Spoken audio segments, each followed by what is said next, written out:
"You're not the supermodel I ordered," Adrian Kane said. Nora Bennett should have laughed, handed him the memory card, and walked back to her room. Instead, she noticed the two men near the elevator pretending not to watch her, the gun hidden beneath Adrian's black shirt, and the sudden silence in his face when he saw what she was holding. One wrong door, 1 second of stolen footage, one choice that could cost her everything. Outside, snow fell over Chicago like ash. Inside Suite 2708, Nora realized the most dangerous man in the city was not refusing to let her leave because he wanted her. He was keeping her there because someone else wanted her dead.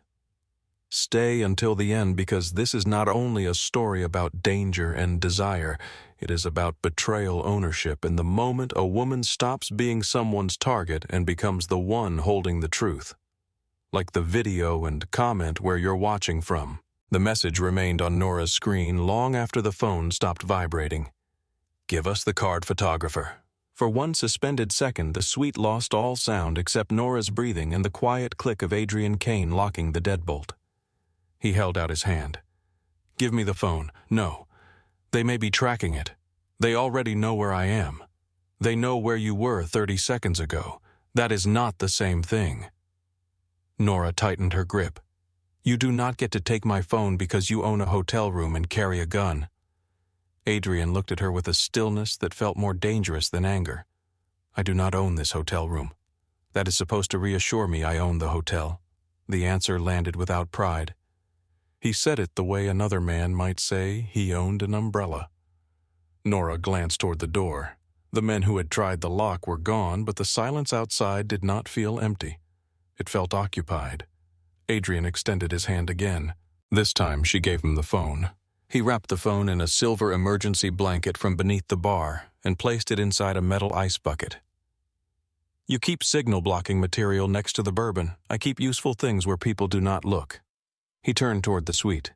"Your room number?" "No. Nora." She froze. She had not told him her name. He nodded toward the leather tag on her camera bag. Nora Bennett Photography was pressed into the surface in small gold letters. "You read luggage tags quickly.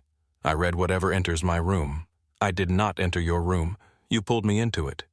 His gaze dropped briefly to the memory card in his hand. "You entered the moment you picked this up." Nora hated the sentence because some part of her understood it. Adrian crossed to the desk and pressed a button on the house phone. He did not dial. A man answered immediately. "Vincent, sir, seal the 27th floor, quietly. I want every camera feed from 4 o'clock until now." Two men near the north elevator, both in dark coats. One used a lock tool on my door. "Understood. Check room 2516. The guest is Nora Bennett. Send me still images before anyone touches the room." Nora stepped toward him. "How do you know my room number?" Adrian ended the call. "The hotel logged your equipment cases when you checked in. You have access to guest records. I have access to everything in this building. That sounds less impressive when I am the guest being investigated." "You are not being investigated. What would you call it, keeping you alive?" He set the house phone down. Nora looked at the garment rack near the bedroom doors. 3 gowns hung beneath clear covers. Crystal heels rested beside open makeup cases and studio lights. "Who is Celeste Rowe?" Nora asked. Adrian's expression closed another degree. "A model. I gathered that from the gowns. She was booked for a private campaign, in your suite for a watch company." Nora followed his glance to a black velvet display case on the table. Inside, 6 luxury watches rested beneath glass, each one positioned under its own soft light. She walked closer but did not touch them. "This is real. The campaign is real." "But it is not the reason she was coming." Adrian said nothing. Nora turned to face him. "The woman you expected was carrying the card, not Celeste, her stylist." His eyes sharpened. Nora remembered the note found near the elevator. "Suite 2708, deliver by 10. The handwriting had been neat, compressed, and written with a black felt pen, not the hurried scrawl of someone returning lost equipment. "You had someone inside the production team," she said. Adrian leaned one hand against the desk. "Her name is Leah Grant, and she is not a stylist." "No." "What is she?" "Someone who works for me." Nora looked toward the door again. "The men outside work for you too." "No, you know that for certain." "Yes." Adrian walked to the wall control and lowered the blinds. The city disappeared behind dark fabric, leaving the suite reflected faintly in the black glass. Leah spent 3 months examining irregularities inside one of my companies, he said. Tonight she was supposed to arrive with Celeste's team and hand me the card without drawing attention. Why use a fashion shoot people expect photographers, assistants, equipment cases, memory cards, and strangers coming through a hotel hallway? They see what the setting tells them to see. Nora folded her arms. That is a photographer's answer. It is a security answer. Same grammar. For the first time, Adrian almost smiled.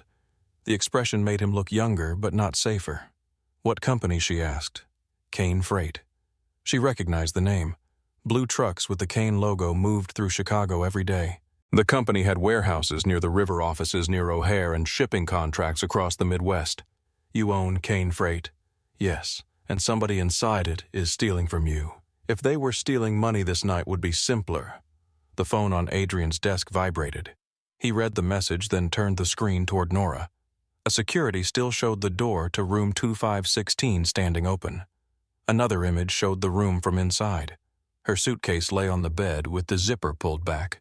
Her clothes had been lifted and replaced. Her hard camera case stood open on the floor. Every foam compartment was empty. Nora moved closer to the screen. My lenses. Security found them in the bathroom. They do not belong in the bathroom. I assumed not. Her breath came more slowly now. The room did not look destroyed. That made the intrusion worse. Whoever entered had been careful. They had searched with enough patience to return the clothes, close the drawers, and place the lenses where moisture from the shower could have damaged them. Someone wanted her to know they had touched her things. Nora stared at the open camera case. Every lens represented years of work and a life she had built without permission. Adrian watched her face. No one enters that room again, he said. You cannot promise that. I can. You could not stop them the first time. The words came sharper than she intended. His expression did not change, but something behind it did. No, he said. I could not. The admission quieted her more effectively than an argument would have. He sent another message. What did you just do? Moved your equipment? To where here? You did not ask me. There are men searching for a memory card.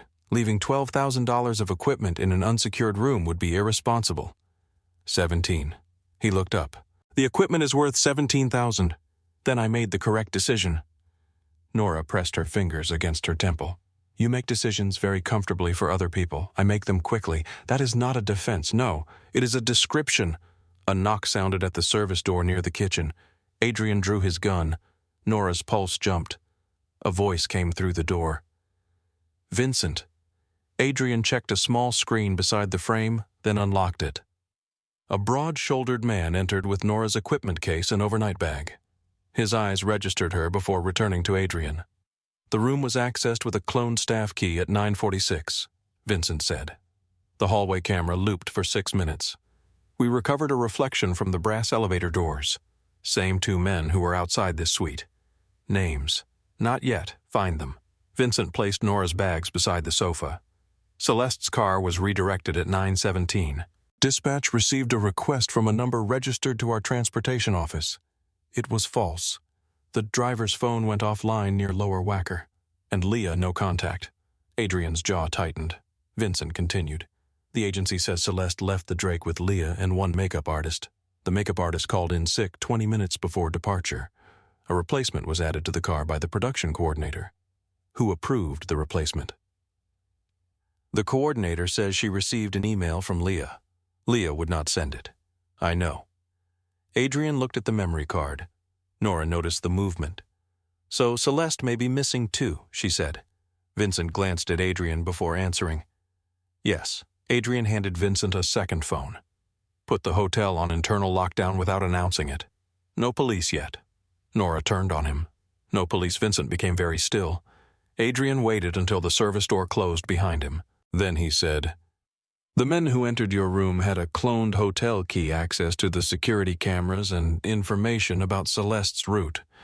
If I call the police before I know where the breach begins, I may hand them the investigation. You mean someone in the police works for them? I mean, I do not know who works for whom. And I am supposed to trust you instead? No. The answer was immediate. Nora blinked. Adrian moved toward the bar and poured water into 2 glasses. You should not trust me because I say you should. You should decide based on what I do while you are here. He set 1 glass near her. She did not take it. What exactly do you do, Adrian? He looked at her over the rim of his glass. I run companies, with armed men and private hotel surveillance. Some companies require unusual management. That is not an answer. It is the answer you are getting tonight. Nora walked to the dark window and pulled one edge of the blind aside with 2 fingers. Snow blew sideways past the glass. Below, Michigan Avenue shone in wet ribbons of white and red. You are Kane Freight, she said. Kane Hotels, Kane Construction. Yes, my father used to talk about your family. Adrian's eyes settled on her reflection. What did he say, that nobody got a city contract without someone named Kane taking a piece? Your father was probably right. She let the blind fall. You are Mafia. Adrian did not deny it. My father led an organization that survived by controlling what moved through this city. Freight construction unions, gambling information. When he died, I inherited the companies, the debts, and the men who believed fear was a business model, and you changed it. I am changing it. Into what? Something that does not require children to inherit their father's crimes. His voice stayed level, but the sentence carried an old anger. Nora studied him. The man in front of her did not look ashamed of what he was. He looked tired of what had been handed to him. That did not make him innocent. It made him more complicated. Adrian continued. For 14 months, Kane Freight shipments have carried cargo I did not authorize.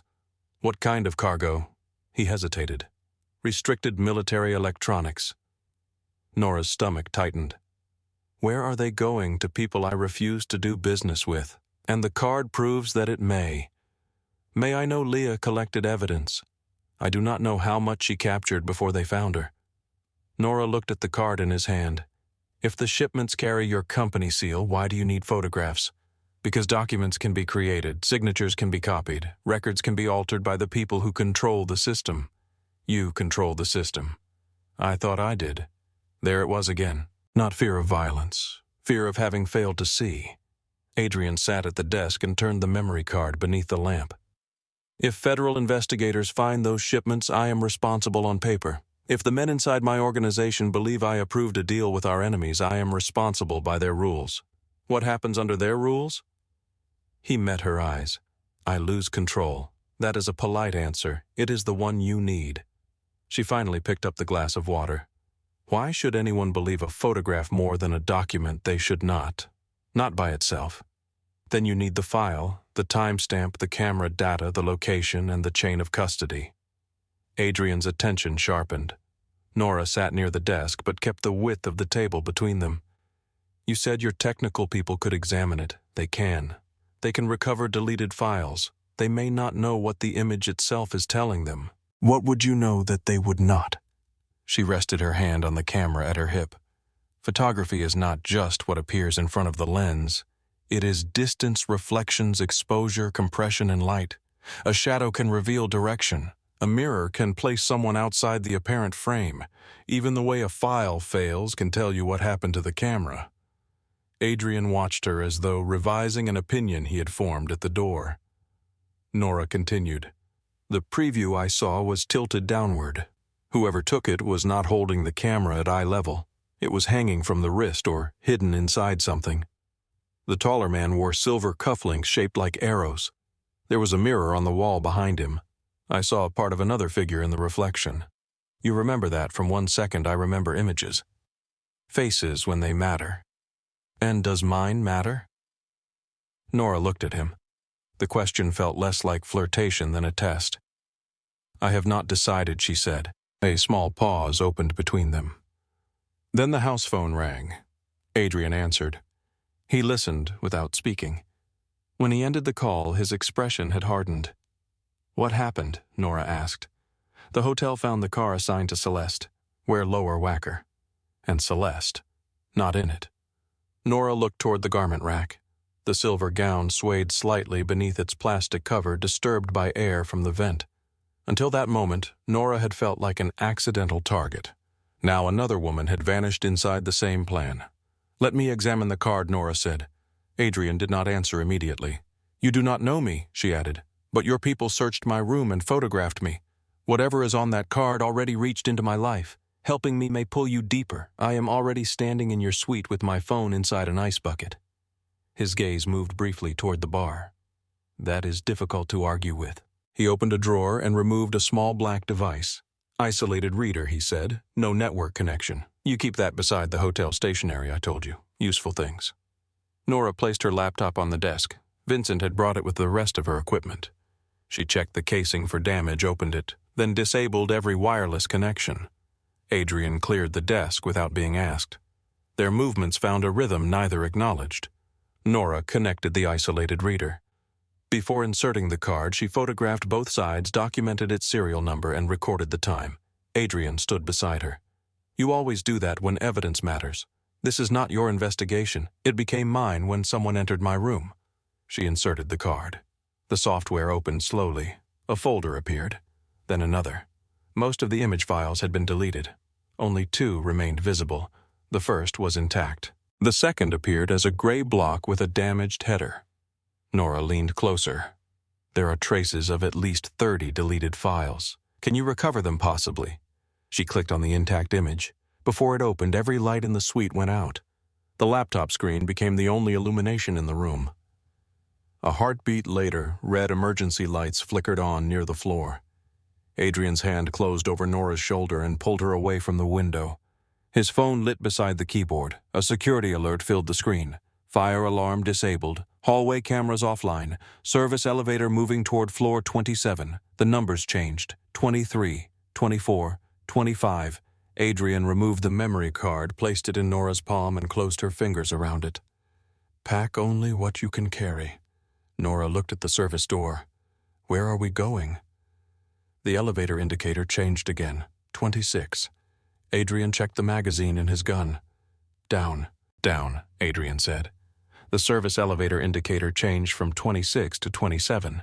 A muted bell sounded somewhere beyond the wall. Adrian killed the laptop screen, took Nora by the elbow, and led her toward the narrow door beside the kitchen. She pulled her camera bag over one shoulder and grabbed the laptop with her free hand. The service door opened into a corridor lit by red emergency lamps. The air smelled of detergent, hot wiring, and something metallic. Behind them, the main suite door shuddered under a heavy impact. Nora looked back. Adrian did not. Move. They ran. The service corridor was narrower than the hotel hallway, with laundry carts pushed against one wall and steel doors marked for staff access. Their footsteps sounded too loud against the tile. A second impact struck the suite door, then a third. Nora heard wood break. Adrian reached the stairwell and pulled the handle. Locked. He stepped back and fired once into the electronic plate. The sound filled the corridor. Nora flinched as sparks sprayed across the floor. Adrian kicked the door open. Cold concrete air rushed toward them. They entered the stairwell as voices rose behind them. "Stop." The command came from the service corridor. Adrian shoved Nora behind the wall beside the door. A gunshot cracked through the opening and struck the railing. Adrian returned fire twice. Someone cursed. He caught Nora's wrist. "Go." They descended. 27, 26, 25. Nora kept one hand on the railing and the other around her laptop. The memory card pressed into her palm so tightly that its edge hurt. Her camera bounced against her ribs.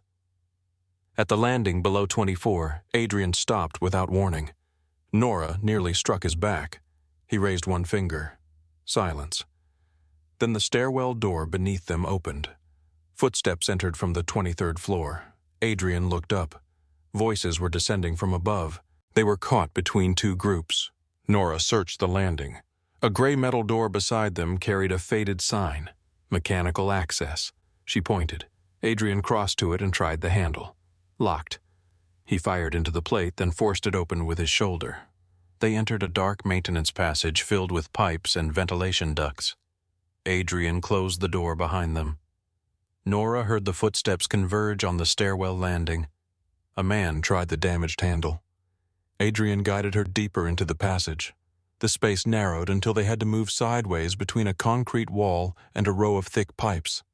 Heat pressed through Nora's sweater. Ahead, a green exit sign glowed above another door. Adrian opened it slowly. They emerged into a housekeeping room on the 22nd floor. Stacks of folded sheets rose around them. A uniformed employee stood beside a washing machine with both hands frozen above a basket. Adrian put one finger to his lips. The woman stared at the gun in his hand. He lowered it immediately. "Service emergency," he said. "Use the west stairs and leave the building." She did not ask questions. She ran. Nora looked at him. "Does everyone in Chicago obey you?" "No. Only the ones who see the gun that helps." They crossed the housekeeping room. A row of uniforms hung near the exit. Adrian took a black maintenance jacket and handed it to Nora. She pulled it over her sweater. He removed his dress shirt, revealing a fitted white undershirt and a shoulder holster Nora had not seen before. He covered it with another maintenance jacket. "You own this hotel," Nora whispered. "And this is your escape plan. I own the building. I do not trust every person inside it." "That sounds exhausting." "It is." They entered the guest hallway. The fire alarm remained silent, though red lights flashed above the doors. Guests were beginning to step into the corridor, confused and half-dressed. Adrian placed one hand at Nora's lower back and moved with the flow toward the west stairwell. To anyone watching, they looked like hotel staff directing guests. Nora felt the pressure of his hand through the jacket. It was controlled and impersonal. Her body did not interpret it that way. At the stairwell, Adrian opened the door for an elderly couple, then guided Nora inside after them. They descended with a crowd until the 18th floor. Adrian pulled her through another doorway. "Why are we stopping? The people after us expect us to continue down." "So we go sideways." His eyes met hers. "Now you are learning." They crossed the 18th floor, entered a second service corridor, and took a freight elevator to the underground loading level. The elevator smelled of cardboard and machine oil. Nora leaned against the wall and looked at the memory card still trapped in her fist. A thin line of blood ran across her palm. Adrian noticed. "Open your hand." "I am fine, Nora." She looked at him. His voice had changed. It was not a command this time. She opened her fingers. The memory card sat in the center of her palm, surrounded by a red impression. Adrian took a white handkerchief from his pocket and wrapped it around her hand. The gesture was efficient. His fingers were warm. "You should keep it," she said. "The card. You are the one with armed enemies. They are searching me first. And you think they will not search me? I think they will underestimate you." Nora watched him tie the cloth. "Did you at the door?" And now the elevator descended through darkness. Adrian secured the knot and released her hand. "Now I think underestimating you would be expensive." The doors opened. A delivery truck waited in the loading bay with its engine running. Vincent stood beside the driver's door. His gaze moved over Adrian, Nora, and the blood-stained handkerchief. "Two men entered the suite through the main door," he said. "A third came through the service hall.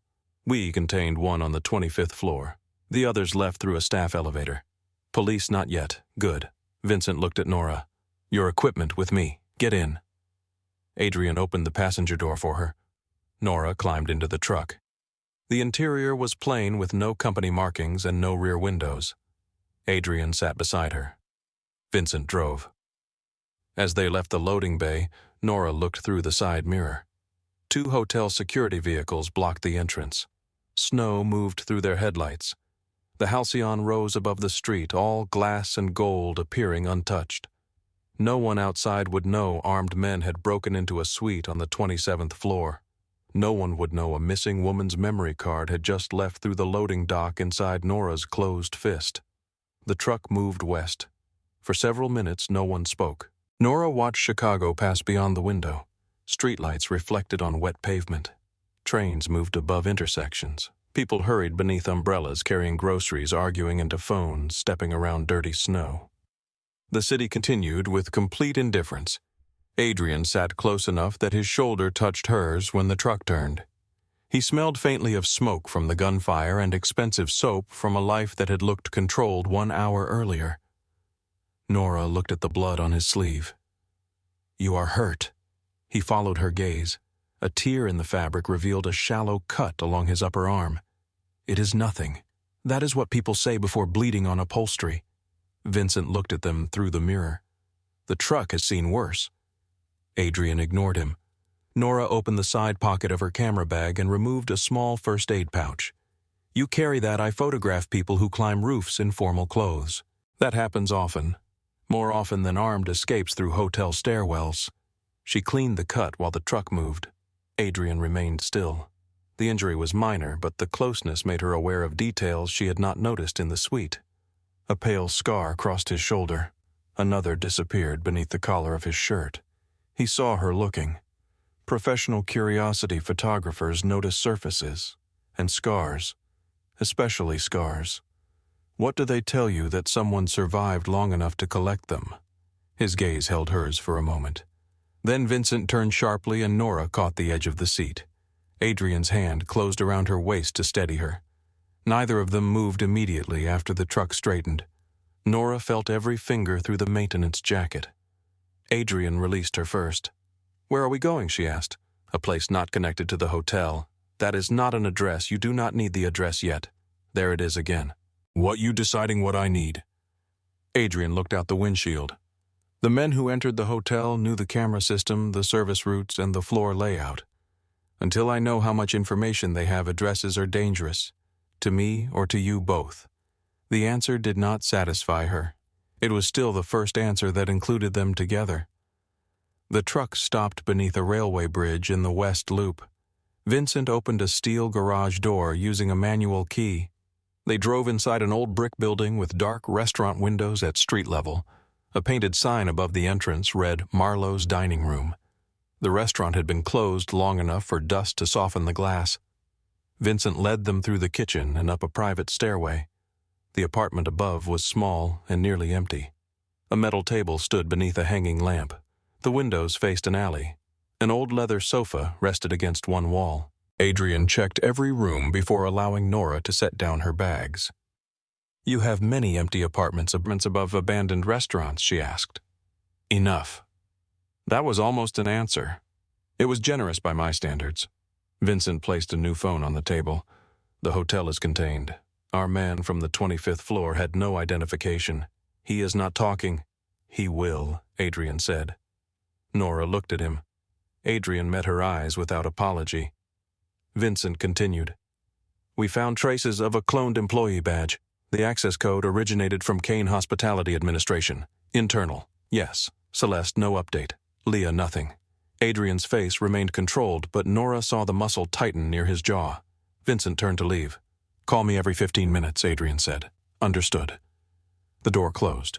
The apartment became quiet. Nora opened her laptop.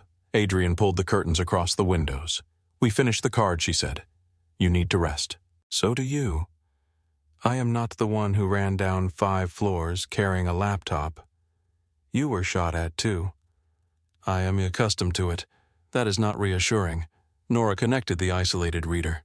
Adrian sat across from her. The metal table was small enough that their knees nearly touched. She photographed the card again, documented the transfer, and inserted it. The intact image appeared on the screen. This time the file opened. The photograph was dim and tilted exactly as Nora remembered. A hotel corridor filled the frame. Owen Pike stood near Suite 2713. His body turned slightly toward a shorter man whose face was hidden. A thick document envelope passed between them. The arrow-shaped cufflink caught the light. Nora enlarged the image. "Do not expect miracles," she said. "Enhancement cannot create information that the sensor never captured. I need what is there. That is the correct answer." She opened the metadata panel. Camera model, lens, exposure, timestamp, 4:18 in the afternoon. Embedded coordinates placed the camera on the 27th floor of the Halcyon 21 feet from Suite 2713. Adrian leaned closer. "That places the meeting beside the ballroom. You were in the ballroom from 3 until 6. Can you prove it?" 30 executives watched me speak. People lie. The presentation was recorded. Better. Nora studied the image. The taller figure was clearly Owen Pike. The shorter man remained hidden by the envelope and the angle of his head. But the decorative mirror on the wall behind them captured a third figure. Only part of the reflection was visible. A dark suit. One hand resting against the open door. A fraction of a face. Nora enlarged the mirror. Pixels broke apart across the screen. Adrian moved closer until his shoulder touched hers. "There," Nora said. A pale mark appeared near the reflected man's left ear. Not a line in the mirror. A scar. Adrian stopped breathing for 1 second. Nora turned her head. He was no longer looking at the screen like a businessman assessing information. He was looking at it like a son recognizing someone at a funeral. "You know him." Adrian sat back. The chair scraped softly against the floor. "Malcolm Shaw." "Who is he?" "My father's oldest friend." "That does not answer the question. He helped build the organization. He taught me how to drive when I was 12. He stood beside my mother at my father's funeral. When I took control, he was the first man who swore loyalty." Nora looked at the blurred reflection. "How long has he opposed your reforms from the beginning? And you kept him close. I thought disagreement was not betrayal." His voice stayed even, but the control had changed. It was no longer strength. It was containment. Nora knew the difference. She had seen it in subjects who refused to cry until the camera was lowered. "Did you suspect him?" she asked. "I suspected everyone. That is not the same as seeing him." "No." The word was quiet. Adrian stood and walked to the window. The curtains remained closed, but he positioned himself beside them as if the city were still visible. Nora returned to the screen. The image carried more than faces. The direction of the light confirmed the open door. A room number was partly visible behind Owen. The carpet pattern matched the hotel. The envelope contained a faint embossed seal. She adjusted the contrast. A circular logo emerged. "Kane Freight. Whatever he handed over came from your company," she said. Adrian did not turn, or was designed to look as though it did. Nora checked the deleted file index. 32 images had been removed. Their data sectors remained scattered across the card, but many had been overwritten. The second image was different. Its header existed. Part of the file body existed. The write cycle had stopped before completion. "Someone pulled the card while the camera was still saving," she said. "Leah, possibly. Or someone grabbed the device from her. Can you recover the image? I can reconstruct what remains." "How long?" "Several hours." "Do it." Nora looked at him. "You are very comfortable giving orders. It is one of my few remaining comforts." She should not have smiled. She did. It lasted less than a second. Adrian noticed anyway. Nora started the reconstruction. The software mapped the remaining sectors into a grid. Most of the image appeared gray. A few blocks carried color and shape. The process moved slowly. Adrian made calls from the far side of the room. He spoke in short sentences, sometimes in English, sometimes in Italian. He asked for shipping records, hotel footage, access logs, and the names of every person who had used Suite 2713 in the last year. Nora listened without appearing to listen. That was another professional habit. Hours passed. The city outside quieted. Vincent brought food and left again. Nora ate half a sandwich while watching the progress bar advance. Adrian did not eat until she pushed the second plate toward him. "You are ordering me now," he asked. "I am preventing you from becoming useless." "I do not become useless when hungry. You become less observant." His eyes narrowed slightly. "How can you tell? You have checked the same message 3 times. He looked at the phone in his hand. Then he sat and ate. The reconstruction reached 30%. Adrian asked, "How long have you been doing this photography, seeing things other people miss?" Nora kept her eyes on the screen. "Since I was a child. My mother said I stared too much. Did she discourage it? She was afraid people would think I was rude. Were you usually?" Adrian ate in silence. Nora watched another section of the image resolve. A white table appeared, then the edge of a chair. "What made you go independent?" he asked. The question sounded casual. Nothing about Adrian was casual. Nora adjusted a recovery parameter. "I worked for a magazine photographer when I was 23. He published a portrait series I created under his own name." Adrian stopped eating. "All of it 12 photographs, 2 covers, an exhibition. You had the original files. I had every raw file, every timestamp, and every email showing the assignment was mine. Then why did he keep the credit? Because he had attorneys and I had rent." Adrian's face hardened in a way that made Nora understand why men obeyed him. "What happened?" "The editor told me I should be grateful my work had been seen." "That was not what I asked." Nora glanced at him. His use of her own words almost felt deliberate. "I left. I went independent. I kept every file. For 11 years, evidence does not expire because justice becomes inconvenient." The sentence settled between them. Adrian looked at the gray blocks rebuilding on the screen. My father used my name on corporate filings when I was 19, he said. Nora said nothing. He registered companies, signed property agreements, and moved debt through accounts attached to me. I did not understand what he had done until a federal attorney asked why I owned a warehouse I had never seen. How old were you? 21. Did you confront him? Yes. What did he say? That family ownership was not theft. Nora felt something inside her shift.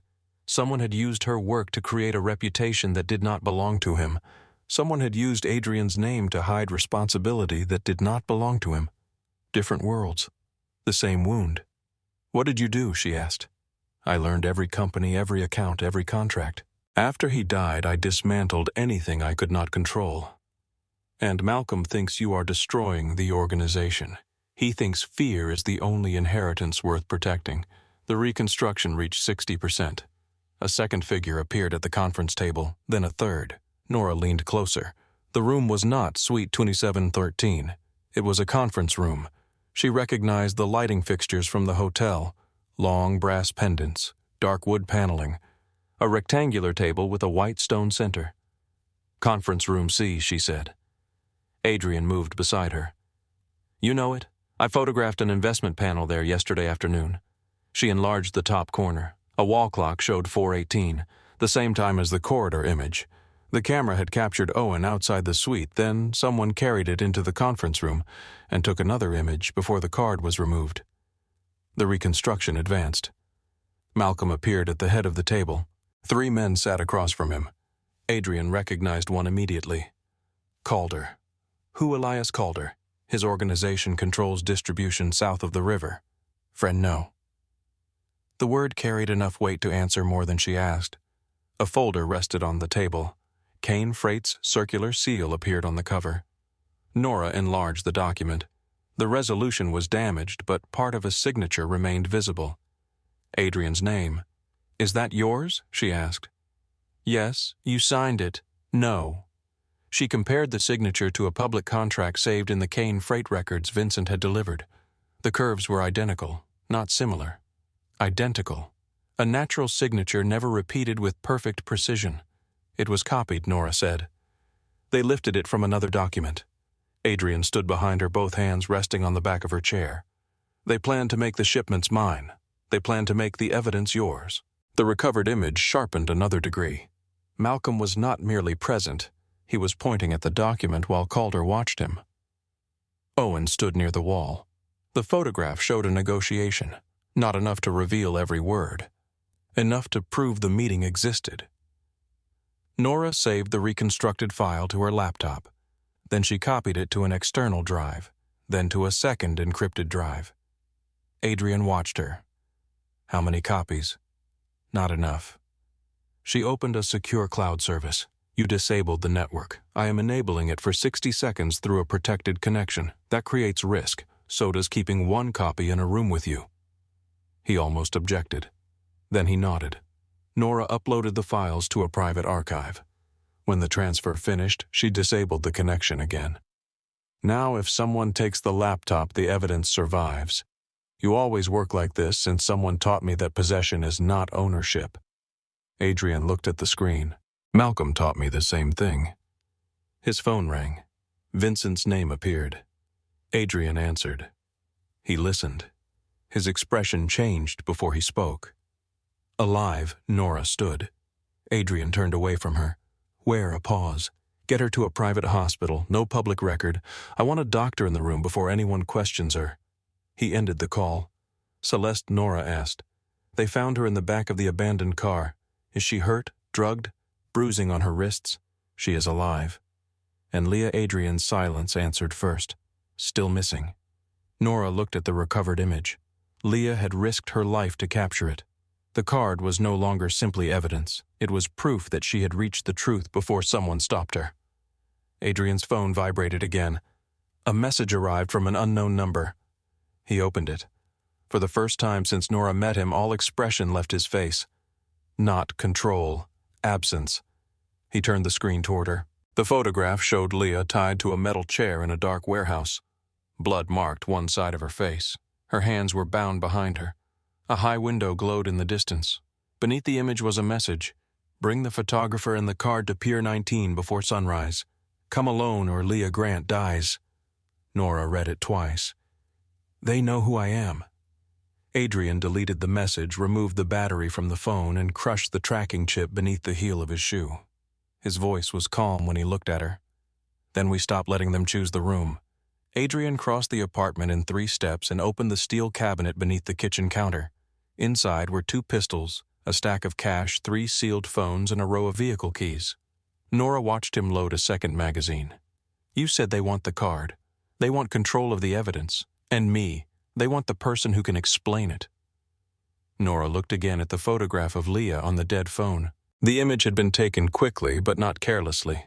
Whoever composed it wanted Adrian to see the blood, the restraints, and the high window behind her.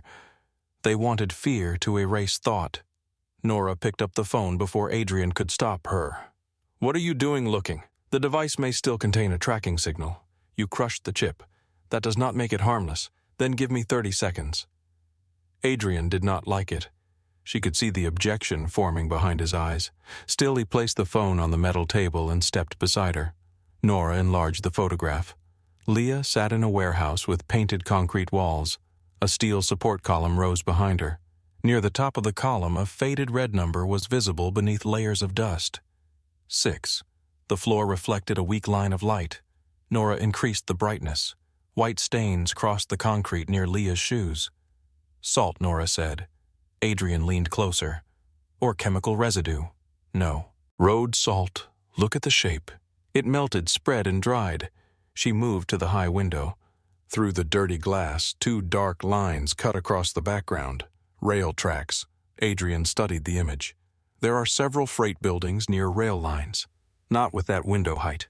Nora zoomed out. The light entered from the upper left, creating a pale edge along Leah's right shoulder. There is no direct sun. The light is reflected from something large and pale outside.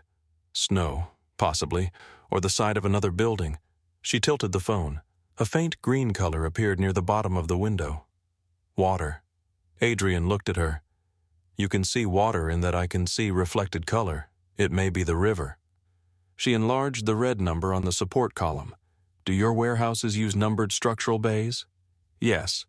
How many are near rail lines, and the river? Adrian took one of the sealed phones and called Vincent. I need every inactive Kane freight property near the river with rail access and numbered interior support columns. He listened. Send photographs. He ended the call. Nora returned her attention to Leah's image. A dark shape appeared on the far right side of the frame. She raised the exposure. A section of corrugated wall emerged, marked by 3 vertical bands of rust. What else? Adrian asked. Condensation. Where her breath? A pale blur hovered near Leah's mouth. The building is not heated. It is November. Exactly. If they had held her in an active warehouse, the heating system would be running. This place is abandoned or scheduled for demolition. Adrian called Vincent again. Limit it to inactive buildings. Nora looked at Leah's shoes. Fine gray dust covered the leather, but one side of the sole was wet. She was moved through standing water. There are flooded loading areas near the old river properties. A message arrived on Adrian's phone. 3 warehouse photographs appeared. Nora compared them to the image of Leah. The first building had brick interior columns. The second had blue structural numbers. The third had white painted walls, steel columns, and red bay numbers. Kane Freight Warehouse 16, South Branch of the Chicago River. Closed 8 months earlier after foundation damage. Nora placed the images side by side. The support column matches. Adrian called Vincent. Warehouse 16. Use the north rail entrance. No sirens. Leah may be near Bay 6. Vincent asked something. Adrian looked at Nora. No. We are not going to Pier 19. He ended the call. You are sending people to rescue her, Nora said. Yes. What if the photograph was staged somewhere else? Then we lose time. You need more than a matching column. Adrian reached for the apartment keys. We do not have more. Nora caught his wrist. The movement surprised both of them. Wait. His eyes dropped to her hand. She released him. Nora opened the photograph again and studied the floor behind Leah. A thin black line ran along the concrete. At first it looked like a crack. Then she saw the regular gaps. Drainage track. Adrian looked. the floor channel. The archived warehouse photograph shows one running east to west through Bay 6. The angle behind Leah is the same. She enlarged the distant wall. A rectangular patch of darker paint appeared beside the support column. In the property photograph, there used to be a fire equipment cabinet there. It was removed, but the wall behind it did not fade. Adrian stared at the comparison. It is Warehouse 16. Yes. He sent the final confirmation. Then he placed one hand on the table and lowered his head, only for a second. The gesture was so brief another person might have missed it. Nora did not. You thought she was already dead, she said. Adrian straightened. I considered the possibility. That is not what I said. His eyes met hers. Yes. The word came without defense. Nora looked at the photograph of Leah again. She wanted you to receive the card. She knew the risk. That does not make the risk smaller. No. Nora closed the image. Adrian placed the sealed phones into a leather bag. We need to leave. Why, if Malcolm knows about this apartment, he knows every location connected to active Kane properties. You think Malcolm sent the message? Only a few people knew Leah was working for me, and Malcolm is one of them. He introduced her to the organization. The betrayal carried another shape now, not only business, not only power. Malcolm had helped select the woman he later allowed to be captured. Adrian moved toward the door. Nora lifted her camera bag. Where are we going? A house in Winnetka. Who knows about it? People who knew my mother. That does not sound secure. Most of them are dead. Nora looked at him. He did not soften the sentence. They left through the restaurant kitchen and entered a different vehicle waiting in the alley. It was a dark gray sedan with Illinois plates and no visible connection to Kane Freight. Adrian drove. Nora sat beside him with the laptop at her feet and the memory card secured inside a small case beneath her sweater. Snow thickened as they moved north. The city loosened around them. Warehouses became apartment buildings. Apartment buildings became quiet streets lined with bare trees and houses set far back from the road.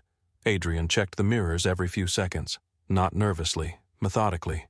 Nora began timing the intervals without meaning to. 7 seconds, then 6, then 8. You have done this before, she said. Driven north, left a place before the people hunting you arrived. His hands remained steady on the wheel. Yes. How often? Often enough to know that panic causes more collisions than bullets. Nora looked through the rear window. No car had remained behind them for more than 3 turns. Do you trust Vincent with my life? That is not the same as trusting him with mine. Adrian glanced at her. No, it is not. Then why send him to Leah? Because he has never asked another person to take a risk he would not take himself. That sounds like loyalty. It is the only kind I recognize. The road curved toward the lake. Large houses appeared beyond stone walls and iron gates. Adrian turned onto a narrow residential street and slowed near a pale stone house surrounded by leafless trees. No security lights came on. No gate opened. He drove past it. Nora looked at him. That was the house. Yes. Why did we pass it to see who noticed? He circled the block twice, entered through a rear lane and stopped inside a detached garage. The door closed behind them. Only then did Adrian turn off the engine. The silence felt heavier without the sound of the road. They entered the house through a side door. The interior was cold and almost completely dark. Adrian disabled an alarm panel hidden behind a framed landscape. Nora stood in the kitchen while he checked each room. The house looked like a life abandoned carefully. White sheets covered the furniture. Dust rested on the piano. A bowl remained on the dining table with 3 decorative pears arranged inside it. Nothing was ruined. Nothing was lived in. Adrian returned from the 2nd floor. Clear. Nora placed her bag on the dining table. This belonged to your mother. He looked at the covered furniture. Yes. How long has it been empty? 7 years. Since she died, since she left Chicago. Nora waited. Adrian did not explain further. She began uncovering the table. The wood beneath the sheet was dark and polished. Adrian moved to a concealed panel near the fireplace and entered a code. A bank of security screens turned on inside a cabinet. The monitors showed the front drive, side yard, garage, lake path, and surrounding street. You said most people who knew about this house were dead. I did not say the house lacked security. That is almost comforting. Almost. You still brought me to a dead woman's empty house while armed men are hunting us. My mother is alive." Nora turned. "You said she left Chicago?" "She did." Why? Adrian looked at the security screens. "Because she understood my father before I did." The answer closed the subject more effectively than silence. Nora connected her laptop to the house network through an encrypted device Adrian provided. Shipping records began arriving from Vincent's team. Adrian removed the memory card from its case and set it beside her. "Build the timeline. You are asking politely, now I can stop. No. It is unsettling. Continue." He gave her the faintest trace of a smile. They worked. The recovered corridor image established Owen Pike near Suite 2713 at 418. The damaged conference room image placed Malcolm Shaw, Elias Calder, and Owen in a private meeting at the same time. Hotel records showed Suite 2713 had been booked under the name Thomas North. The name did not belong to any guest Adrian knew. Nora searched corporate filings. A company appeared.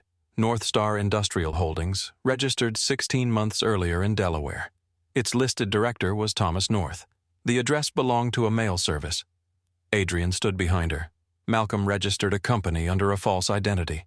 Not exactly false. Manufactured. Nora opened another set of records.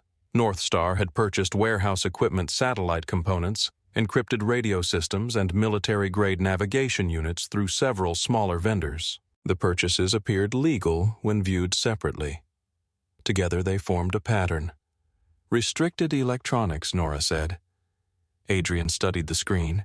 They bought through shell companies and moved the cargo through Kane Freight, inside legitimate shipments.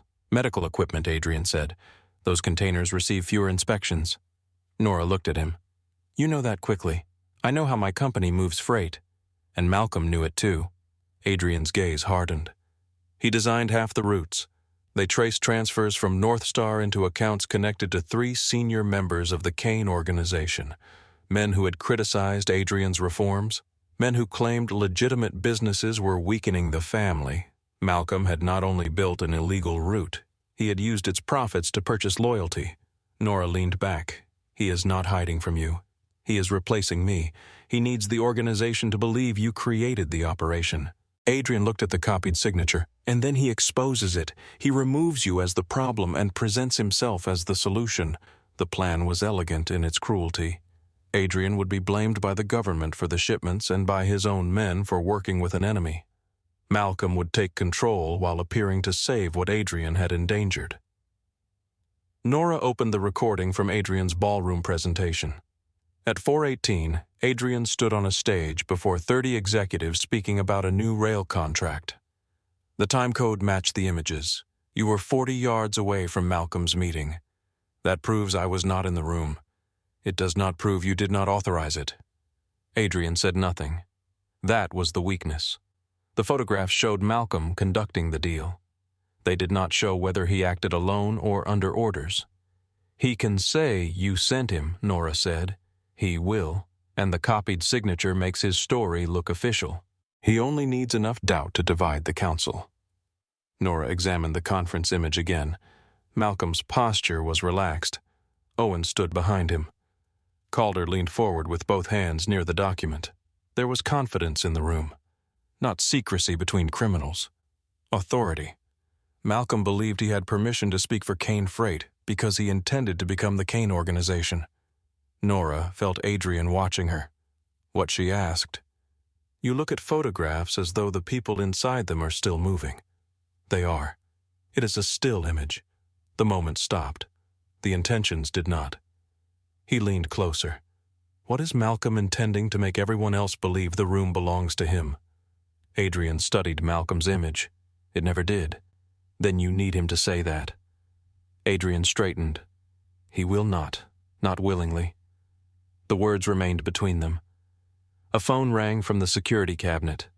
Adrian answered. Vincent's voice came through the speaker. "We found Leah." Adrian's hand tightened around the phone. Condition alive, dehydrated, concussion, 2 broken fingers. She is conscious. Nora closed her eyes for 1 second. Adrian asked the men guarding her 1 dead, 2 in custody. A 4th escaped through the rail yard. "Bring Leah to Dr. Mercer." She asked about the card. Adrian looked at Nora. Tell her it reached me. Vincent paused.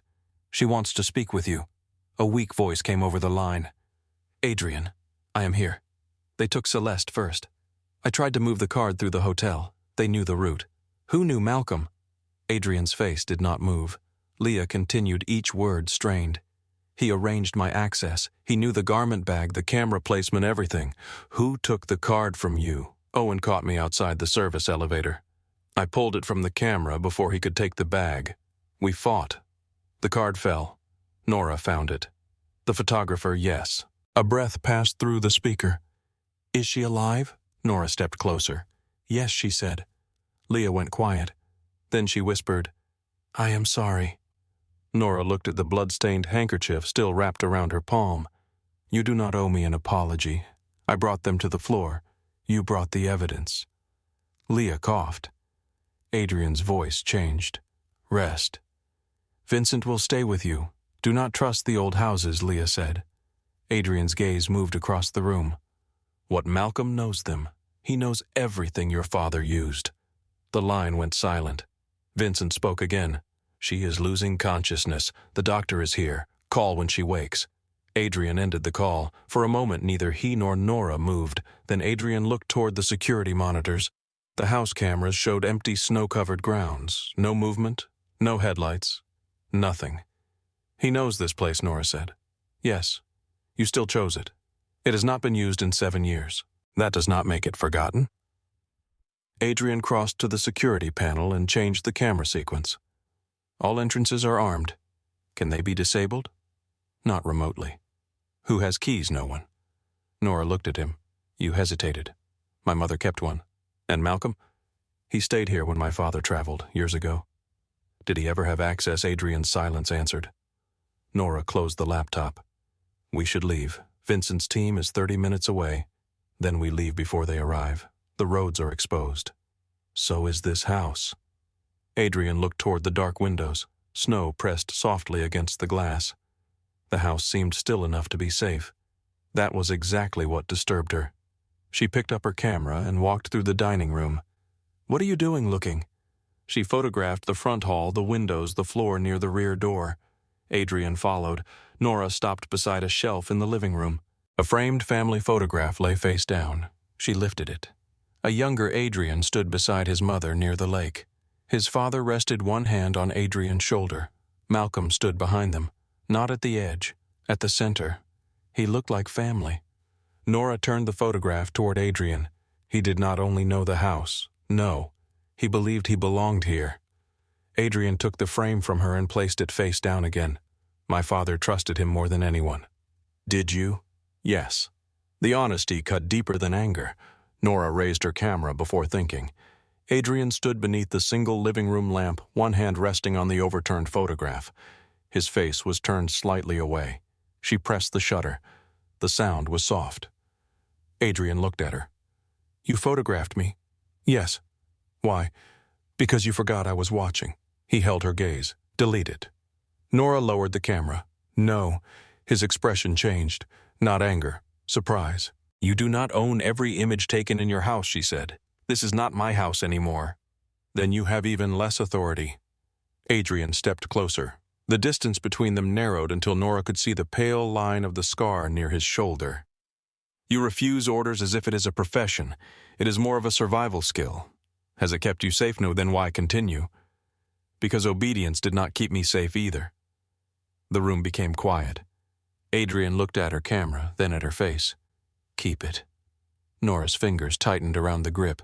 You changed your mind quickly. No, I decided to trust yours. Neither of them moved. Outside, snow brushed the windows. Adrian lifted one hand and touched the loose strand of hair near Nora's cheek. The gesture was slow enough for her to step away. She did not. His fingers moved lightly along her jaw. Nora felt the entire room narrow to the space between his hand and her skin. You should be afraid of me, he said. I am. His thumb paused near her chin. You hide it well. I did not say fear was the only thing I felt. Adrian's breath changed. He leaned closer. The security panel chimed. The sound broke the moment. Adrian turned immediately. A camera feed had gone black, then another. The garage, the side yard, the rear entrance. Nora stepped back. What happened? Someone cut the exterior circuit. A light clicked in the front hall. Not an electric light. The narrow beam of a flashlight beneath the door. Adrian drew his gun. Upstairs, second bedroom, lock the door. No, Nora, I can help. You can help by staying out of the line of fire. A key entered the front lock. Adrian froze. The deadbolt turned. Slowly. The front door opened. Malcolm Shaw stepped inside and brushed snow from the shoulders of an old wool coat. He looked exactly like the reflected man in the photograph, only older, heavier, and far more comfortable. Owen Pike entered behind him. 2 armed men followed. One closed the door. The other pointed his weapon directly at Nora. Adrian moved between them before the man finished raising it. Malcolm's eyes traveled across the room. The uncovered table, the open laptop, the family photograph lying face down. He smiled without warmth. You always did mistake old places for safe ones. Adrian's gun remained low beside his leg. You always did mistake access for ownership. Malcolm looked at Nora. So this is the photographer. Nora held his gaze. He studied her the way a man studied damage after a storm. Not with emotion, with calculation. You caused a great deal of trouble by picking up something that did not belong to you. Nora placed her camera carefully on the table. The card did not belong to you either. Owen shifted near the door. Malcolm removed his gloves. Adrian, you should have sent her home. Your men searched her room. I was trying to recover company property. You abducted 2 women. Celeste was released, drugged and left in a car. Alive. The word revealed Malcolm more clearly than any confession. Alive was enough for him. Nothing else mattered. Malcolm walked toward the dining table and examined the images on Nora's screen. He did not seem surprised by the recovered conference photograph. He looked almost relieved. The card, he said. Secure, Adrian answered. I need it. I know. Malcolm pulled out a chair and sat. One of his men placed a leather folder on the table. Inside was a formal declaration bearing 4 signatures. Adrian recognized every one. Senior members of the Kane Council. Malcolm folded his hands. The organization is divided. The government is moving closer to Kane Freight. The Calder arrangement can still be contained, but only if the council hears one clear version of events. Yours. Ours. There is no ours. Malcolm's eyes moved briefly toward Nora. There can be. You confirm that the shipments were authorized. I keep the matter inside the organization. The council accepts the revenue as necessary. Your photographer disappears from the record. Leah Grant survives her injuries without further complications. Nora watched Malcolm's hands. His left hand remained close to his coat. The fabric near the inside pocket did not settle naturally. Something rigid rested beneath it. Adrian said, "And if I refuse, the photographs go to federal investigators with your signature attached. At the same time, the council receives proof that you negotiated with the government to protect yourself. False proof. Proof only needs to survive long enough to remove you." Malcolm leaned back. The legitimate companies remain intact. The old routes reopen. You step aside before your reforms destroy what your father built. Adrian's face became unreadable. Malcolm's hand moved near his coat. A tiny red reflection appeared in the glass cabinet behind him. Nora saw it. A recording light. Malcolm was not there for the card. He was waiting for Adrian to speak. Nora looked at the second armed man near the doorway. A small black device rested beneath his jacket collar. A second recorder. Redundancy. Exactly the kind Nora herself would use when evidence mattered. Malcolm opened his hands. "All you have to do is tell me the operation was yours." Nora stepped toward the table. "No." Malcolm turned his attention to her. The room went still. She looked directly at the hidden recorder beneath his coat. "He is not here to negotiate for the card," she said. Malcolm's expression did not change. Nora placed one hand on her camera. "He is here to replace the photographs with your voice." The red light beneath Malcolm's coat remained steady. No one moved. The armed man near the door shifted his weight, but Adrian raised his gun just enough to stop him. Malcolm looked at Nora with the expression of a man who had spent his life identifying threats by size, rank, and reputation, and had just discovered a category he had failed to consider. "You are very observant," he said. "It is how I make a living. This is not a studio. No. In a studio, people know when they are being recorded." Owen glanced toward Malcolm's coat. The movement was small. Nora saw it. So did Adrian. Malcolm rested one hand over the inside pocket. A recording protects everyone in the room. Then why hide it? Nora asked. His eyes cooled. Because people speak differently when they know their words may be used against them. That is exactly why you hid it.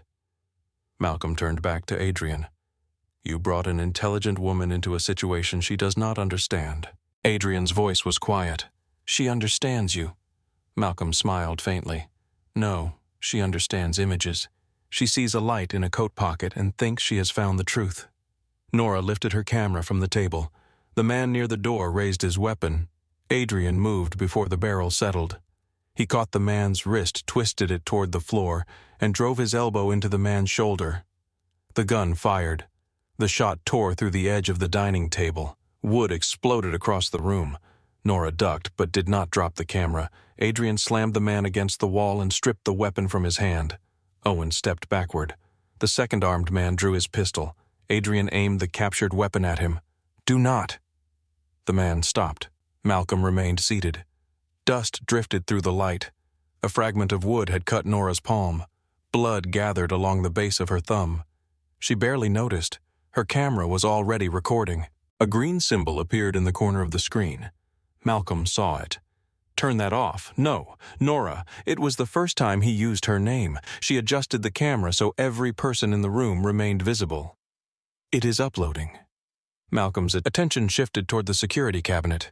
The house network is disconnected. I connected through my phone. You do not have your phone. I have more than one. It was a lie, but Malcolm could not know that. The camera was transmitting through a compact hotspot hidden inside Nora's equipment case. She had activated it when the exterior cameras began failing. 11 years of protecting her work had made redundancy an instinct. Malcolm looked toward the equipment bag near the wall. Nora followed his gaze. If anyone touches the camera or the signal fails, the recording is released automatically. To whom he asked. Adrian's attorney. 3 encrypted archives, a timed distribution folder. Malcolm leaned back slowly. You prepared that quickly. I prepare it every time I enter a room where someone may try to take what belongs to me. His gaze moved to Adrian. You have turned her into you. Adrian held both guns steady. No, that is why she is still useful. Nora looked at him. The word useful should have offended her.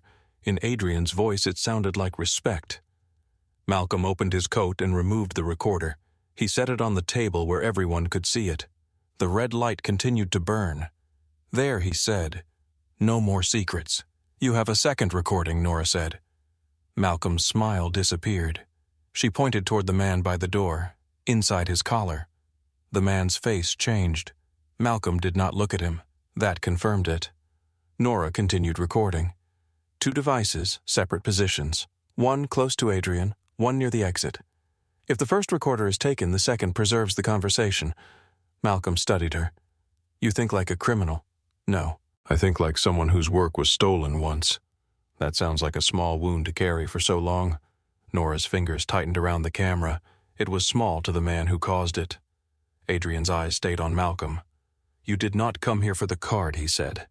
You already knew the images had been copied. I assumed they had. You needed me to claim the operation. I needed clarity. You needed a confession. I needed the council to hear your voice. Malcolm's tone remained calm, almost paternal. You can still give them one. Adrian said nothing. Malcolm looked around the old dining room. This house has always made you sentimental. Adrian's gun did not move. You are confusing memory with weakness. I watched you grow up here. You watched my father use every person near him. And you learned nothing from it. I learned enough to know what you became. The words finally struck Malcolm. His face tightened. Only slightly. Nora saw the old history between them rise beneath the surface. This was not merely a fight over companies and shipping routes. Malcolm had believed he helped create Adrian. Now Adrian stood before him as proof that influence was not ownership. Malcolm turned his attention to the declaration on the table. 4 captains signed this. Because you paid them. Because they understand survival. You paid for their understanding with money stolen through my company. Your company. Malcolm repeated the words as if they amused him. Kane Freight existed before you learned how to read a contract, And it is still mine. On paper. Paper is what you used to frame me. Malcolm leaned forward. The legitimate pivot is failing, Adrian. Revenue is down. The old allies no longer fear us. Banks control our construction projects. Attorneys approve decisions that once required only courage. You call theft courage. I call survival courage. You sold military electronics to Calder. I sold products to a buyer who paid. A buyer who killed 2 of our men last year. A buyer who understands that business continues after blood. Adrian's expression became colder. Not this business. Malcolm spread his hands. There it is. The moral line. Your father never had one. My father is dead. His organization is not. It will be if men like you keep feeding it poison because you missed the taste. The room went quiet. Malcolm's face changed at last. Not with shame, with contempt. You think legality will save you? No. Adrian's voice stayed low. I think it will save the people who never chose this life. Malcolm glanced at Nora. And is that what she is now? One of the innocent people you intend to save? Nora kept the camera steady. Adrian did not answer immediately. Malcolm smiled again. There is your weakness. You have known her for 2 days, and already you place yourself between her and a gun. Adrian looked toward the man near the door. He is holding the gun. You brought her into the room. She arrived at my door carrying evidence you tried to steal, and you kept her. The word lingered. Nora remembered Adrian standing between her and the locked hotel door. The first night, she had not known whether he was saving her or controlling her. Perhaps neither of them had known. Malcolm continued. You protect people as though protection erases possession. Adrian's jaw tightened. You know nothing about her. I know she is useful. I know she saw the card. I know she reconstructed the image. I know you moved her through 3 locations rather than eliminate the risk. Nora felt the meaning beneath the words. Eliminate. He said it without looking at her. Adrian's voice sharpened. Choose the next sentence carefully. Malcolm's eyes returned to him.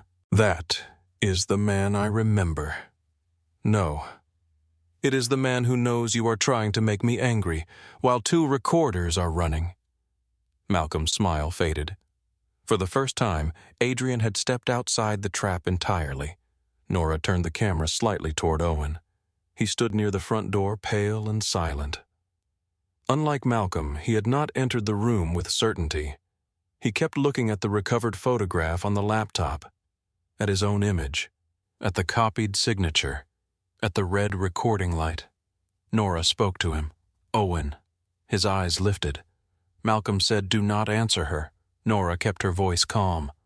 The corridor photograph shows your face. Owen swallowed. The angle is poor. The angle is enough. It does not show what was inside the envelope. No, the recovered conference image does. Owen looked toward Malcolm. Nora continued. The image places you in the room with Malcolm and Elias Calder. The metadata places the meeting at 4:18. Adrian's presentation footage proves he was in the ballroom. That does not prove he did not authorize it. Owen spoke too quickly. Malcolm turned his head toward him. Nora heard the mistake. Owen had just defended the exact weakness in the evidence. That meant he knew the strategy. She stepped closer. The signature on the document was copied from an older contract. Every curve is identical. Real signatures do not repeat perfectly. Owen said nothing. You knew it was copied. No, you knew enough to argue prior authorization. Malcolm's voice became harder. Owen. Nora did not look away from him. Your cufflinks are visible in the corridor image. Your position is embedded in the file. Your face is in the recovered photograph. You can protect Malcolm, but you cannot remove yourself from the frame. Owen's breathing changed. The second armed man glanced at him. Malcolm stood. Adrian raised the gun. Sit down. Malcolm remained standing. You are allowing a photographer to interrogate one of your men. He stopped being my man when he forged my authorization. Owen looked at Adrian. I did not forge it. Malcolm closed his eyes for half a second. The room heard the sentence. Nora moved the camera closer. Who did Owen realize what he had admitted? Malcolm said, You do not need to answer. The words were controlled. The control made them sound like a threat. Owen's face tightened. You told me the signature was approved. Malcolm stared at him. Nora did not breathe. Adrian did not move. Owen continued the words, gathering speed. You said Adrian wanted distance from the route. You said North Star would hold the liability until the council accepted the revenue. Malcolm's voice dropped. Be quiet. You said he would deny it in public. Owen, you said that was the arrangement. Malcolm took one step toward him. Adrian placed the gun barrel against Malcolm's chest. Sit. Malcolm looked down at the weapon, then at Adrian. He returned slowly to the chair. Owen's eyes moved toward the camera. Nora saw the moment he understood that silence no longer protected him. Did Adrian authorize North Star, she asked.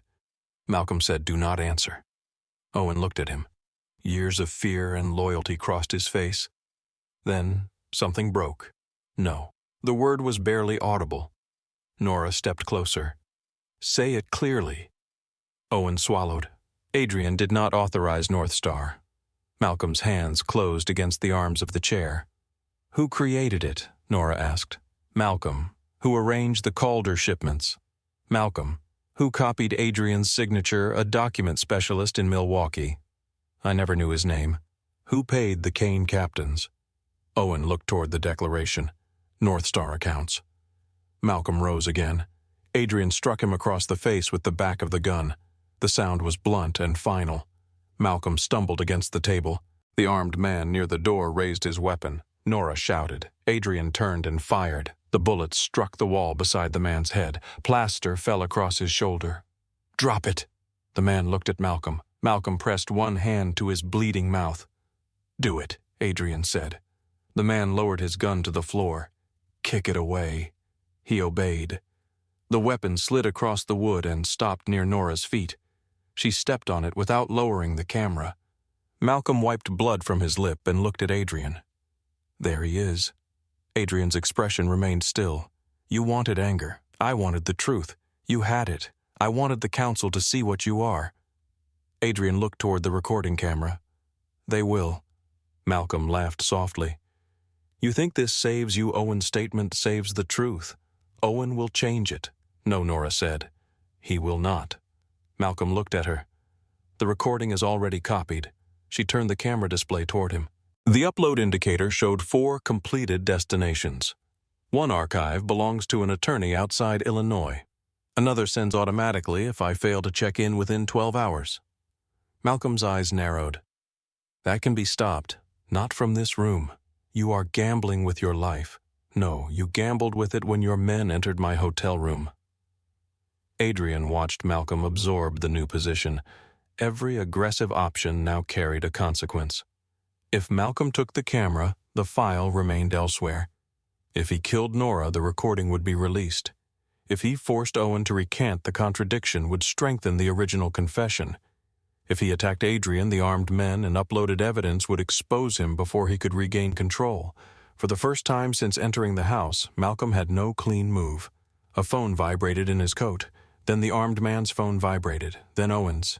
Adrian's mouth hardened. Read it. Malcolm did not move. Owen took out his phone first. His face went pale. What is it? Malcolm asked. Owen looked at Adrian. The captains received the files. Malcolm reached into his coat and read the message. Nora could not see the screen, but she saw the consequences in his face. Vincent's team had sent the corridor image, the recovered conference photograph, the signature comparison, the shipping records, and Owen's recorded confession. Malcolm looked toward the dark windows. Outside headlights appeared beyond the trees. One vehicle, then another, then a third. The house security screens flickered back to life. Black vehicles surrounded the property. Men stepped into the snow with weapons held low.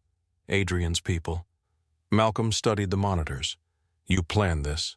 No, Adrian said. You did. Malcolm looked at him. You entered a house you knew brought armed men, started 2 recordings, and gave Owen enough fear to tell the truth. I only allowed you to continue. Malcolm's expression filled with something colder than rage. Betrayal. He still believed Adrian owed him loyalty. He still believed the boy he had trained should not have been capable of defeating him.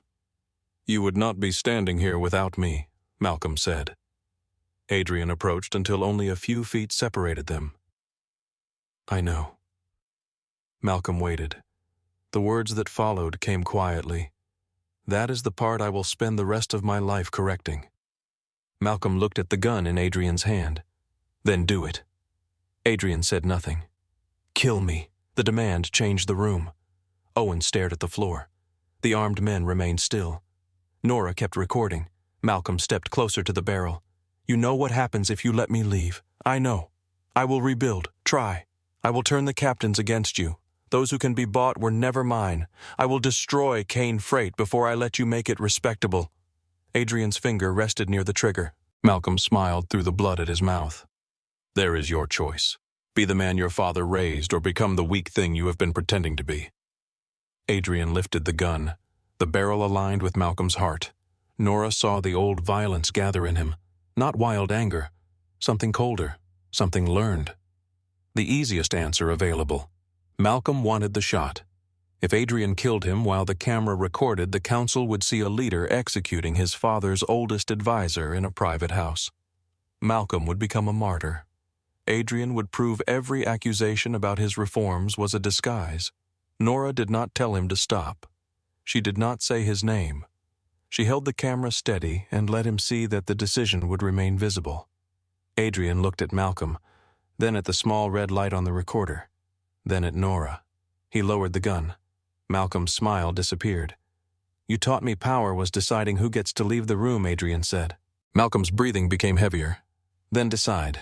Adrian opened the front door. Cold air entered the house. Snow moved across the threshold. Leave. Malcolm stared at him. Without your roots, Adrian continued. Without North Star. Without the accounts. Without the men you purchased. By morning, your name will be removed from every company I control. You cannot erase me. No. Adrian looked at the family photograph lying face down. But I can stop mistaking your presence for ownership. Malcolm looked toward Owen. You are coming with me. Owen did not move. Malcolm's face hardened. Owen. Owen lifted his eyes. No. The refusal was quiet. It was enough. Malcolm looked at the two armed men. Neither reached for a weapon. Outside, Adrian's security team waited in the snow. The men understood the position. Malcolm had entered with authority. He now stood alone. He walked toward the door. When he reached Nora, he stopped. You picked up something that did not belong to you. Nora kept the camera trained on him. I picked up evidence. You think that makes you brave? No. What does it make you the person who saw you? For the first time, Malcolm had no answer. He stepped outside. Adrian's men did not touch him. They opened a path toward a waiting car. The two armed men followed under guard. The door closed. The house became silent. Not safe, not peaceful, only empty of Malcolm. Adrian stood beside the door with the gun hanging at his side. Owen remained near the dining room wall. Vincent entered moments later with two men behind him. He took in the damaged table, the bullet hole, the dropped weapons, and the blood on Malcolm's recorder.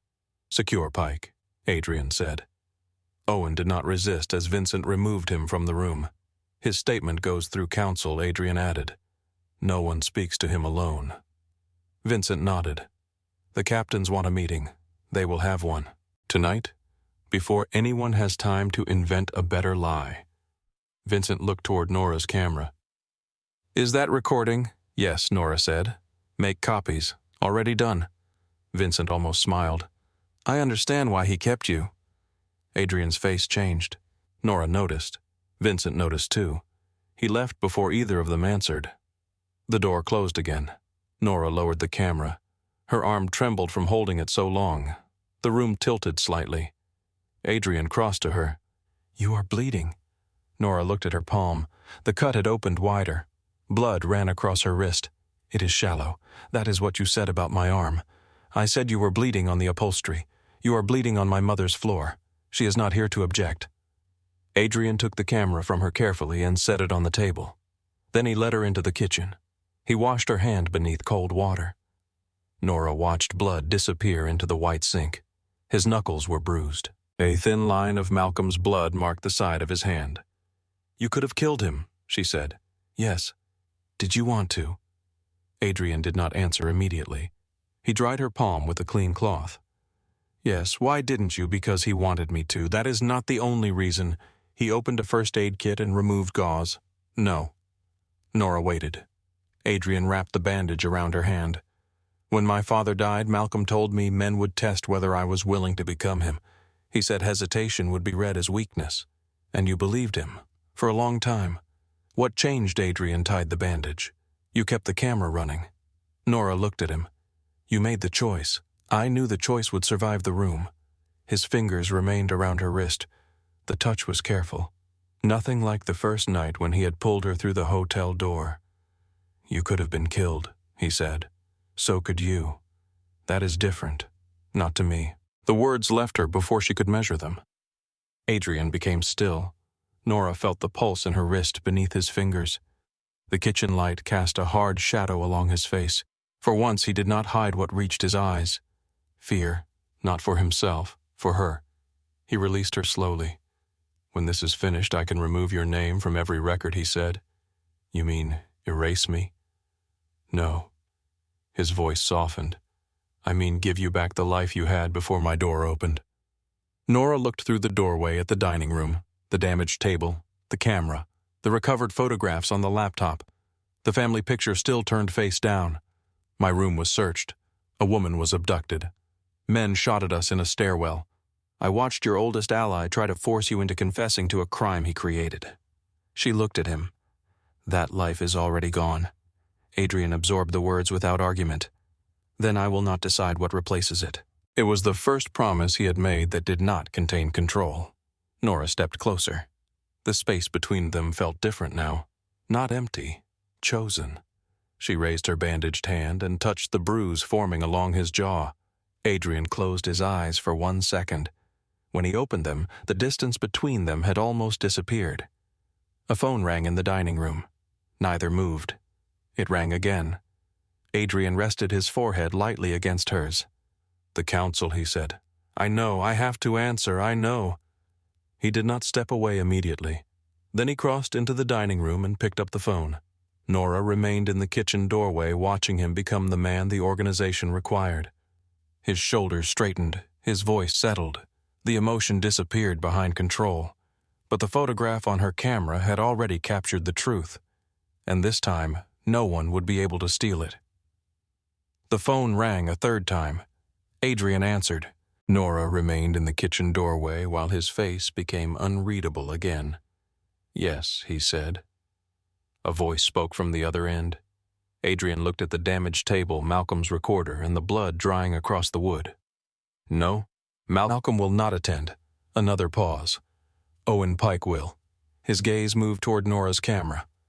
So will the evidence. He ended the call and stood in the silence that followed. Nora watched the distance return to his expression. Not the distance he used with her. The distance required by men who would listen for weakness in every breath. When she asked, 2 hours. You have not slept. Neither have they. That does not make you less tired. No, it makes them more dangerous. Vincent returned with 2 men carrying equipment cases. They copied Nora's files under her supervision, then sealed the original memory card inside a transparent evidence pouch. Nora documented every transfer. Adrian signed nothing until she read it first.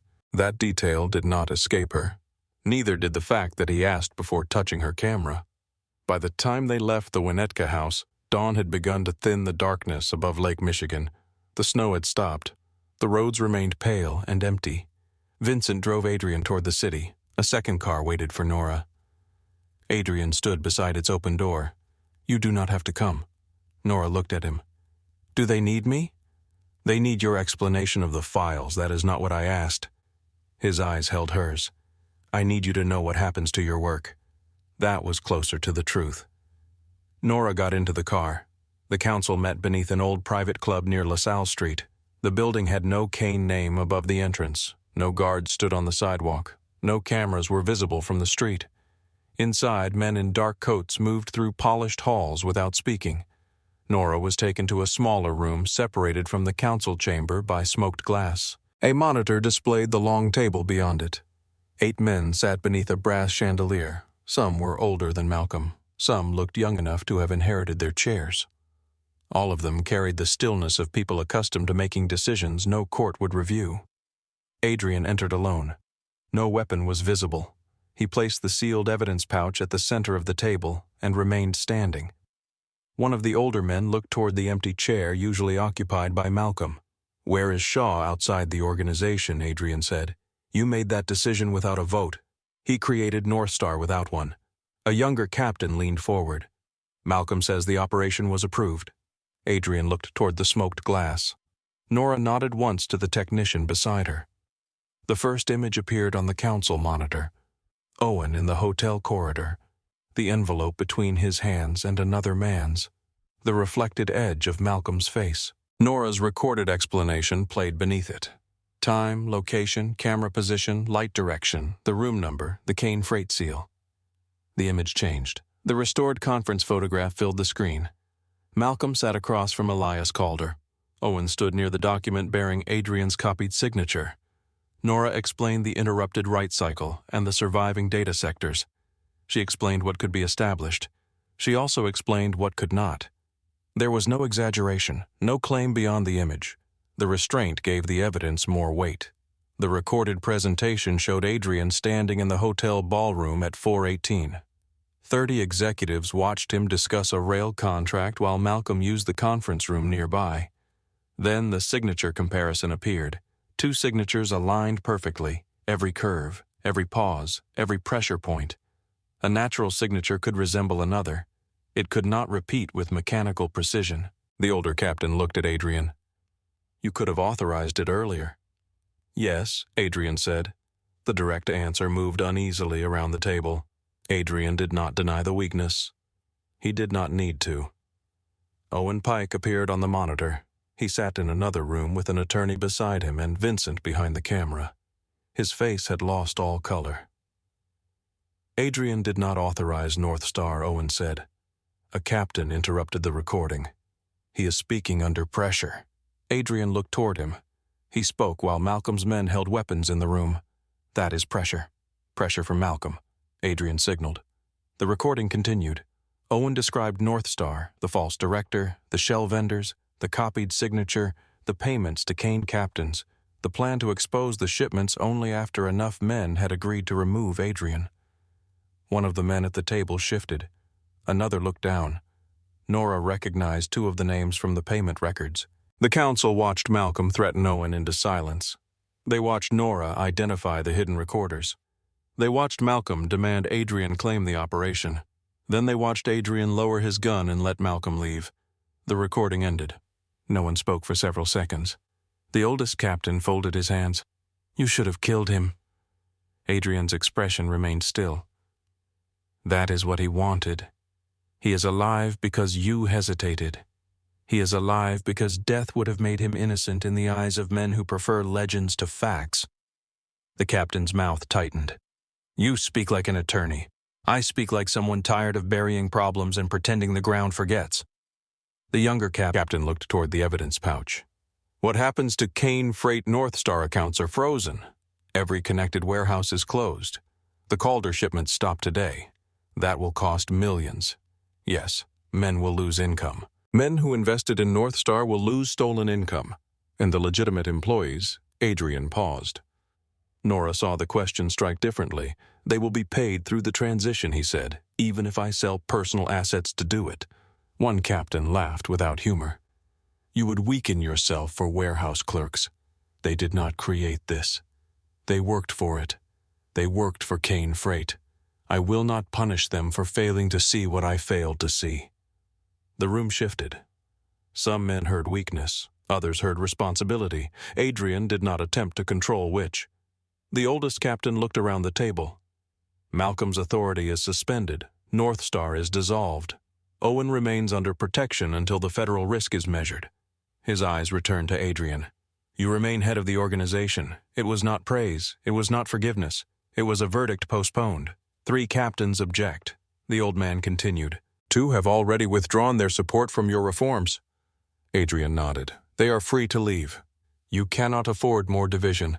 I cannot afford loyalty purchased by a criminal route carrying my name." The council meeting ended without applause. Men rose and left in separate groups. No one shook Adrian's hand. No one challenged him either. When the room emptied, he remained alone beneath the chandelier. Nora entered through the side door. He looked at her as though he had forgotten anyone else existed in the building. How bad, she asked. Worse than yesterday, and better than this morning. Yes. She approached the table. The memory card rested inside its evidence pouch. Such a small object. It had nearly destroyed an organization. It had also revealed one. What happens now? Nora asked. Federal investigators may review several shipments. Kane Freight will lose 2 contracts. 1 subsidiary will close, and Malcolm gone. That is not the same as defeated. No. Adrian's eyes moved toward the empty chair. He still has money contacts and men who believe I betrayed the old structure. Will he come back if he can? Nora appreciated that he did not offer comfort he could not guarantee. What happens to Owen, he cooperates or faces everything alone. And Celeste. She is awake. Her agency has been told she was caught in a private security incident. Nora looked at him. That is a very polished lie. It protects her. Did she choose it? Adrian became quiet. The question reached him. No. Then give her the choice. He looked toward the smoked glass.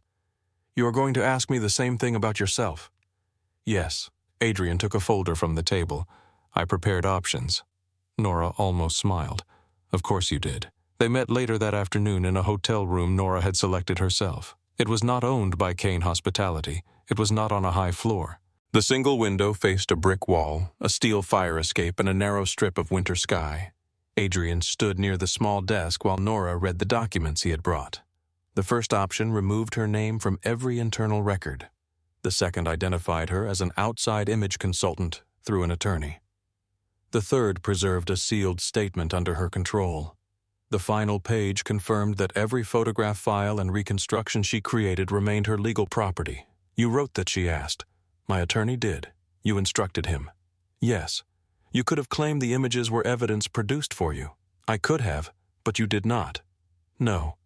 Nora closed the folder. Why? Adrian looked at her camera resting on the bed. Because I know what it means when someone uses your work to own your truth. The room became very quiet. Nora selected the sealed statement. Her name would remain outside the criminal record unless a court required testimony. Her files would be authenticated through counsel. She would keep the originals. No one would erase her. No one would expose her without consent. Adrian signed after she did. Nora placed the documents inside her bag. You could have decided all of this without me. I did enough deciding for you the night we met. You saved my life. That does not make it mine. The sentence rested between them. Nora crossed to the bed and opened her laptop. There is something else. Adrian sat beside the small desk. She showed him the photographs from the previous days, the hotel corridor after their escape, the emergency stairwell under red light, the blurred city through the truck window, snow against the safe house glass, a coffee cup beside Adrian's gun. He studied each image without speaking. Then Nora opened the photograph she had taken in the living room. Adrian stood beneath the lamp with one hand on the overturned family portrait. His face was turned partly toward the camera. The power was still there. So was the loneliness beneath it. I told you to delete this, he said.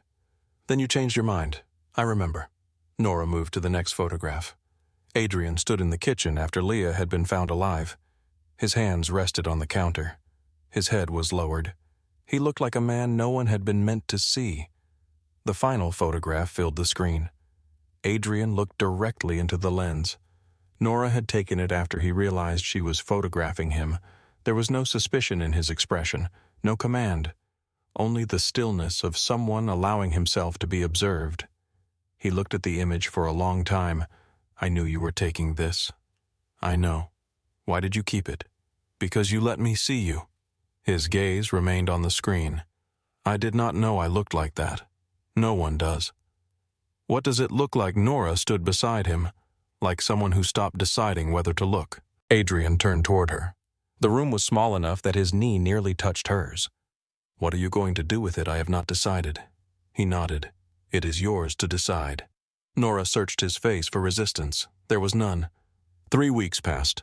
Chicago moved deeper into winter. North Star accounts disappeared under legal holds.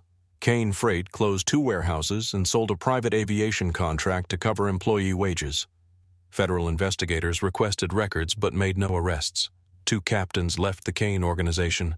A third returned his North Star payments and claimed he had misunderstood the source. Malcolm Shaw vanished. Some reports placed him in Detroit. Others placed him in Montreal. Adrian believed none of them. Nora returned to work. She photographed a restaurant opening a winter clothing campaign and a political portrait she disliked before the subject entered the room. Her hotel suite footage remained encrypted. The memory card stayed with Adrian's attorney. The photographs stayed with her. On a Thursday evening, Nora's exhibition opened in River North. 6 photographers filled a narrow gallery with white walls and bad lighting. Nora's series hung near the back. She called it Between Staying and Leaving. The first image showed the empty corridor outside Suite 2708. The elevator alcove formed a dark geometric shape against the carpet. People stood before it longer than she expected. "What is it about a man?" asked. "A hotel hallway," Nora said. He waited. She offered nothing else. Farther along the wall hung the red stairwell, the highway lights, the snow-covered window, and Adrian's coffee beside the gun. The final photograph had no title. It was the portrait of Adrian looking directly into her camera. Nora had almost removed it twice. Each time the empty space left behind felt less honest than the risk of keeping it. Celeste Rowe arrived just after 8. She wore a simple black dress and no visible jewelry. A faint bruise remained near one wrist. She stood in front of the portrait for several minutes. "So you are Nora Bennett," she said. Nora joined her. "And you are the supermodel I failed to replace." Celeste smiled. "I heard he opened the door and insulted you immediately. He has a gift." Celeste looked at Adrian's face in the photograph. "He does not look at anyone like that." Nora folded her arms. "You have worked with him before 3 campaigns. He barely looked at anyone. That sounds more accurate." Celeste studied Nora. "You know what I mean." Before Nora could answer, the gallery door opened. Adrian entered alone. No visible security, no dark convoy outside. He wore a charcoal suit and no tie. The room noticed him even if no one recognized his name. Nora felt his presence before she turned. He moved through the gallery slowly. He stopped at the corridor photograph. Then the stairwell. Then the coffee cup. He did not approach Nora until he reached the untitled portrait. For a long time he stood before his own face. Nora crossed the room. Celeste moved away without comment. "You displayed it," Adrian said. "You told me it was mine to decide. I did. Do you regret that?" He looked at the image again. "No." Around them glasses touched and conversations moved beneath the music. The gallery lights were too cold. The room was too crowded. Nothing about the moment was perfect. Nora would not have changed it. Adrian looked toward the first photograph in the series. The corridor. "What about it? You made it look empty." "It was empty when I took it. It did not feel empty." "No." He turned toward her. "You know you are still not the supermodel I ordered." Nora looked up at him. "And you are still terrible at asking a woman to stay." Something softened at the corner of his mouth. "Then let me ask correctly." He moved closer but left space between them. Enough space for her to step back. Enough space for the choice to remain visible. "Stay because you want to," he said. "Leave when you want to. Come back because the door is open." Nora remembered the hotel suite. The lock, his body between her and the hallway. The first night had begun with a door she was forbidden to cross. Now he stood beside an open gallery entrance and asked for nothing she could not freely give. "That is better," she said. Adrian looked at the portrait. "Is there another print there is?" "I want it. For your office somewhere no one else gets to see it." Nora raised an eyebrow. "That is not how ownership works." "Then teach me." She studied him for one quiet moment. Then she reached for his hand. Across the gallery, Nora's camera rested on a shelf beside the guestbook. Its timer light blinked. The shutter clicked. Adrian looked toward the sound. Nora did not. For once, she was not standing outside the frame waiting for the perfect light or the exact second when a subject forgot to perform. She was inside it. The light was wrong. The timing was imperfect. The man beside her was dangerous, complicated, and still learning how to leave doors open. Nora held his hand as the camera captured them together. Neither of them moved away.